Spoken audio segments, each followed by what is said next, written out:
நான் ஒன்றை சொல்ல விரும்புகிறேன். இந்த முடிவை அவர் விரும்பவில்லை, இந்த முடிவு அவரை விரும்பியது. அவர் இருந்த இயக்கத்தில் அவர் மிகச் சின்ன வயதிலே இருந்து எனக்கு தெரியும். ஒரு சம்பவத்தை சொன்னால் நல்லது என்று கருதுகிறேன். முதன்முறையாக அவர் முதலமைச்சராக தேர்ந்தெடுக்கப்பட்ட நாளில் சேலம் பொதுக்கூட்டத்திற்கு சென்றிருந்த நான் தொலைக்காட்சியின் வாயிலாகத்தான் அதை பார்க்கிறேன். மேடையில் போல் வீரபாண்டி ஆறுமுகம் அவர்களிடம் புதிய முதலமைச்சரை தேர்ந்தெடுத்து விட்டார்கள், எங்கள் மாவட்டத்தைச் சேர்ந்தவர் பன்னீர்செல்வம் என்று சொன்னேன். அந்த கூட்டத்தொடரை முடித்துக்கொண்டு ஒரு 4 நாள் கழித்து சென்னைக்கு போய் அறிவாலயத்திற்குள் நுழைந்தேன்.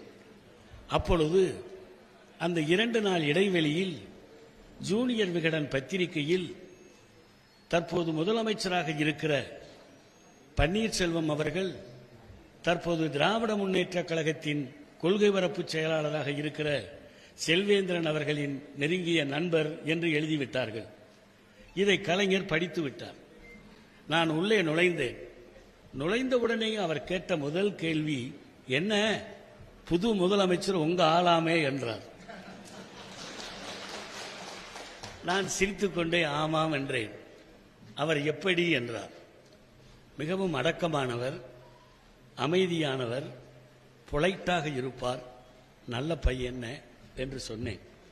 அதை வைத்துக்கொண்டு 2 நாள் கழித்து முரசொலியில் எழுதுகிற பொழுது கலைஞர் எழுதினார், புதிய முதலமைச்சர் அவர்கள் மிகவும் நல்லவர் என்று அங்கே இருந்துவிட்டு இப்பொழுது இங்கே வந்திருக்கிறவர்கள் சொல்லுகிறார்கள்.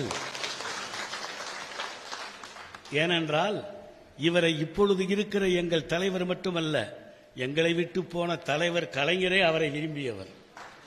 அதனால் அவர் இன்றைக்கு இங்கே வந்திருக்கிறார்.